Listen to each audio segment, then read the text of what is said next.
Welcome to Real Estate 360 with real estate expert Kenn Renner, my long lost friend Kenn Renner, who I've not seen in it's been about 3 months. Well, you've been in South Dakota, right? I was in the beautiful Black Hills of South Dakota, and we were discussing this prior to recording.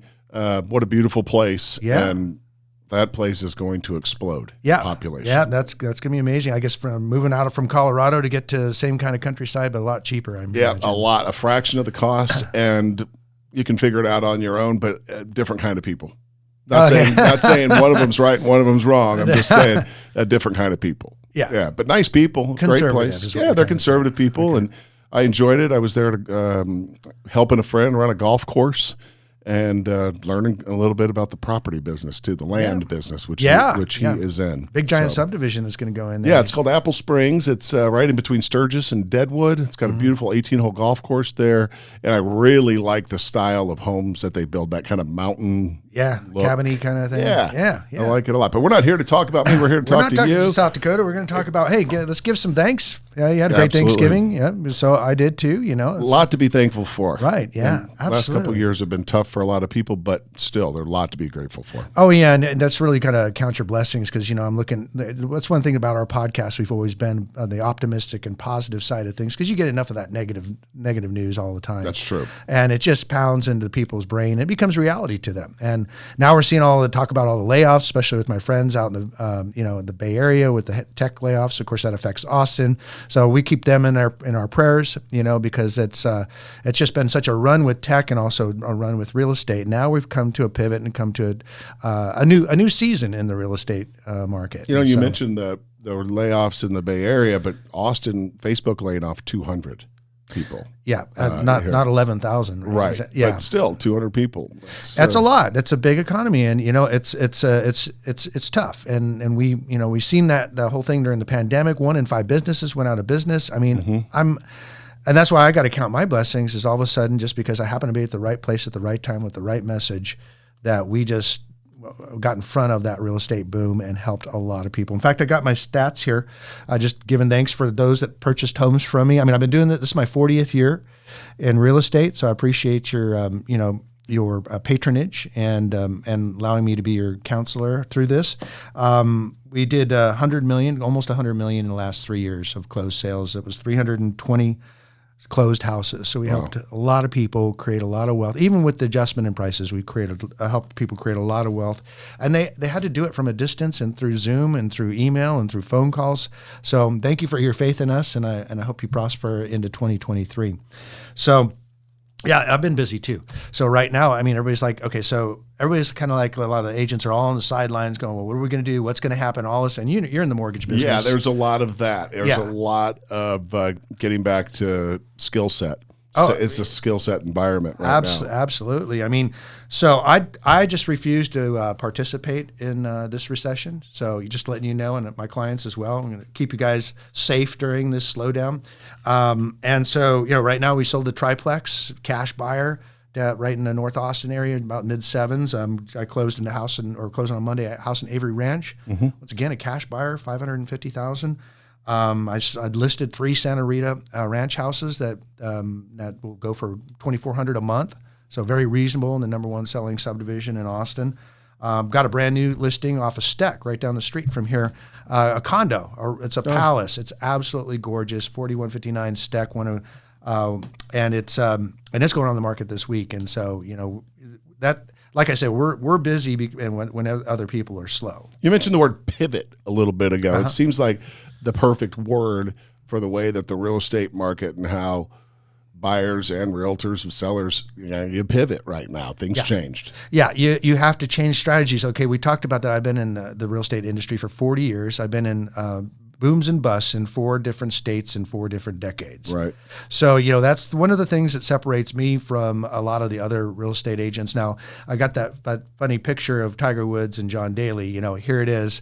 We were talking to some friends about the fact that if you hadn't been through the 08, 09 apocalypse, real estate apocalypse, then you haven't been you may not be able to help your clients as well when things start to get dicey around in this market. Now, we're not anywhere near the 08, 09 crisis because everybody has equity. Everybody had to qualify. Right. It's a big difference. Yeah. So even if your prices drop, you still have equity that you can sell, or if, and they had to actually show that they could afford these houses. That was not the case back in 08, 09.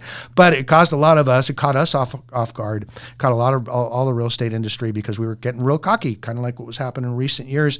And so there there was definitely a big shakeup, and one of the agents we were talking to is that PTSD. If you made it through 08, 09, you had to deal with PTSD because it was really tough. This is definitely a market where experience matters. You've seen these things before. All markets are where experience matters. And we were just talking before the show. The stats from the NAR is that only, realtors, 46% of realtors only sell $1 million worth of homes a year. That's like in Austin. That's like two. Right. One or two or three. That's a side hustle. It's a side hustle. So that's what they're only, half the agents are only making $30,000 a year. Yeah. And they got dues and all that other expenses are probably 10, 15. So that's below the poverty line, you know? So we're going to see a big attrition of real estate agents like we did fast. But you mentioned about the pivot, how fast it happened. It's actually good in my opinion that it happened. If it was going to happen, it needed to happen fast because it just stopped the market. Like all of a sudden everybody just froze. Mm-hmm. Well, those that don't have really good networks of help and have saved up their ducats during the good times, they're going to be pretty much out of the business because they can't afford to be in it. Mm-hmm. And the thing is, you don't want to go with a part-timer when you're trying to strategize to buy a property in this market or to sell a property. And we're going to talk a little bit about that whole selling process and how that is so much more important to have. You can just stick a sign in the yard and put an MLS and have 25 people on it. Right, those days are gone. Yeah, so now you got to go back to work. Yeah. But, here it is the day after Thanksgiving. You and me are working. We're hustling. That's right. Everybody else is sitting there watching Netflix. Yep. Yeah, so that's what we do. We double down on our time. We double down on experience, get our skill sets back up. I think it's a great time to prioritize, too, as well. It's really figure out what's gonna make you money. It is. It's multiple streams of income in the real estate, and I'm developing a lot of those of private money, property management, referral fees, all that. These are additional pillars that I've been building during the slower time, and then also my farm area, Santa Rita Ranch. I've done my own newspaper. Yeah, your paper looks good. Yeah. So it's and this is. It's 12 pages. I mean, it's got all the, here's all the homes I sold. Thank you very much for those that participated. My book excerpt. And so I'm really getting involved. I'm sponsoring. Can I buy an ad in that? Yeah, absolutely. You can. I need it. No, for I don't. my Actually, I give business. it. I just give for those that service the community. Yeah. For you. And so I got an excerpt from my first time home buying book, which I wrote this in 2010 for a buyer's market and why it was the best time to buy in a buyer's market. And so it hasn't been that applicable in the last few years. But if you want a copy of this, I'd be glad to send it to you. You can email me or text me your email address. It's Home Buying Secrets. And I use them like business cards because a lot of great information. Yeah, I was going to say I'd like to get a few of those to give to some realtor friends of mine. Yeah. That'd be perfect. Nice. So you're right. Gift. Yeah. It's a good time to this towards the end of the year to realign your goals. I wrote a book on goal setting, and that's been very popular. I teach courses in both of these. So really pivoting back to what would really put me on the map, which is education, edu marketing, if you want to call it that. But edu marketing. I've never heard of that before. I made that up. You did? Yeah. That's good. It's like infomercial, but edu marketing. Yeah, edu marketing. It works really well because that's why the first time home buyers started because there was 35% of the market as it is today were first home buyers and no realtors really wanted to take the time to educate. Right. Because they felt there was too much work. Their credit might not be where it needs to be. They thought you'd only get one sale. You don't have a house to sell and a house to buy, So I made a great living helping first time home buyers, teaching classes, showing them how to do it and for free because we got paid by the seller. Yeah. And so that morphed into working with investors, same product, first time affordable housing, and that's led to doing nearly $100 million in the last 3 years. So those are very blessed. Some books like they sound like they're worth reading from someone that knows what they're doing. Yeah, and video and doing all that marketing and all that. We'll talk about that in a second. Okay. Want to go into stats real let's quick? get into it. Yeah, so let me grab that. Okay, so one of the things we talked about before the show was that although the prices peaked in May, June in Austin, they dropped about 15% since May, June. Okay. But they went up almost 20% from this time last year. So what happened? Positive. Yeah. So the city of Austin right now, median price is $555,000. Okay. That's as of October, and that's up 3% from last year. So did we really lose 15%, or did we gain the 100% that we gained over the last 3 years? So are we up 85 or are we down 15? I don't know. It's which is the glass half full or half empty is what you got there. Yeah. So 2.8 months supply, that's been the highest we've seen in a long time. So it's a great time to start considering buying. And then in Williamson County, we had 460 as the median price, and it's up 7% from last year. So it's like, it's all perspective. And that's what we kind of bring on this show is a positive spin on, okay, there's things that have really affected us in the market. The volume's way down, but even the active listings are down. So a lot of people are sitting on the sideline, not even putting their houses on the market. That's it's going to cause a shortage.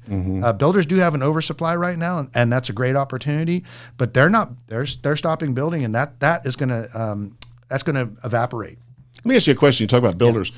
Do you think that do you think once the supply chain gets caught up and builders are able to build on a more regular schedule, no delays, will interest rates then come down? Do you see what I'm saying? Are they up to give builders a chance to catch their breath? That's a really good point. That brings up why I'm thankful for the things that have happened recently in the market that people don't point out.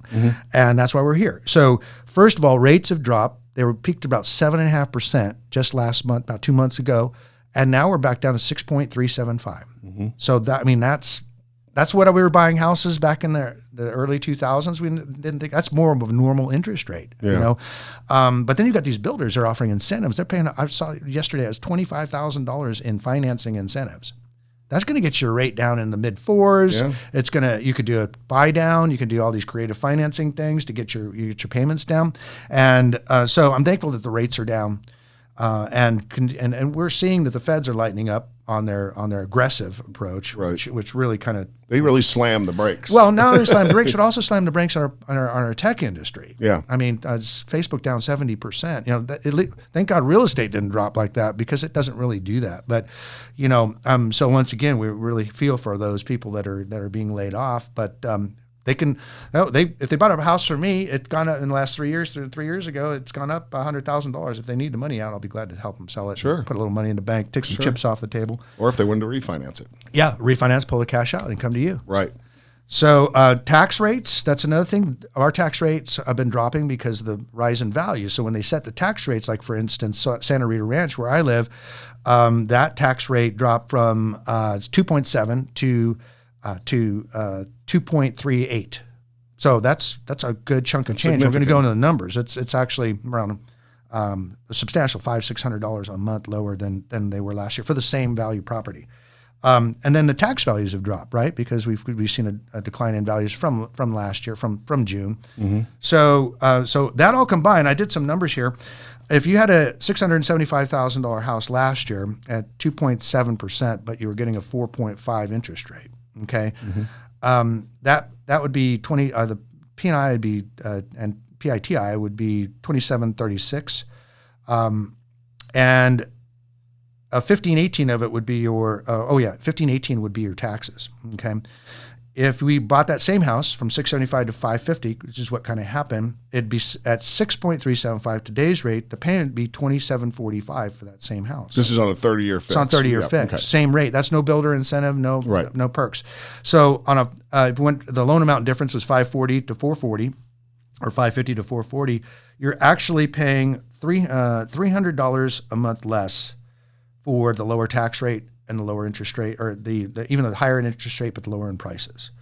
So that's pretty interesting. People are like, oh, and that doesn't even count the builder buy downs. So even though the rates are up, which is tax deductible, the prices are down and the tax values are down. So it's actually cheaper now by about $300 to $400 a month for that same median price. People need to dig into the math, don't they? They need to come to people like you, to get into them to understand, because all they hear from the media is interest rates are up. Yeah, but they don't look at what else happens when that happens. Oh, it's great. It's when it's a buyer's market, that's the time to buy, and no one times the very bottom of it. We were talking about that. I mean, no one timed very few people time the peak. Right. And for those that bought back and closed in June, May, God bless them, but they lost a little bit. But we are long-term investors. We sold ours is a 10-year per property timeline.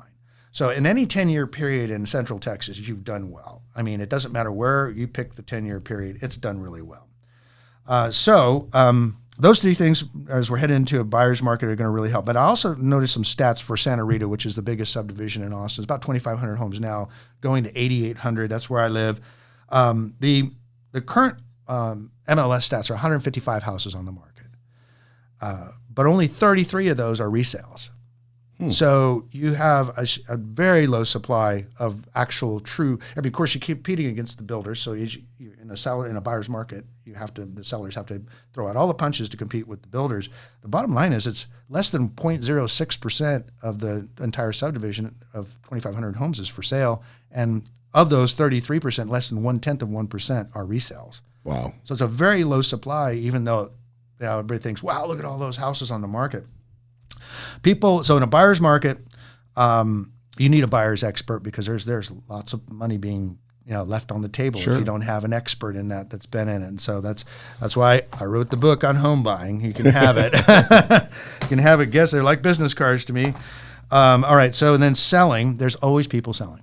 Right. And one of my niche is the 1031 tax deferred exchange, because they have a completely different reason for selling, and they have to buy again, and they have to borrow again of equal or greater value. So so you see like the guy, Mr. Bill, from my presentations in California, sold one house in San Mateo, bought 9 houses out here in Central Texas, went from $3,300 gross income to $13,500 per month gross income.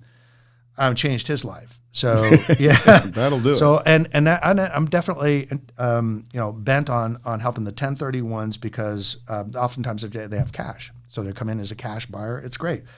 So people are retiring, people are relocating, getting married, getting divorced. There's all reasons why people sell. So my point here is that you don't want to fight when you're trying to sell. You don't want to fight a changing, shifting market if you don't have to. So in other words, that's part of the problem, though. People go, well, then I'll wait. Okay. But the bottom line is that this mentality, we have to bring the good news, is that this is a great time to buy. And people need to know that. It's a great time to buy. So I'm sorry. One thing I was going to say, one of the real upsides of buying now is you actually have a little bit of time to think about it.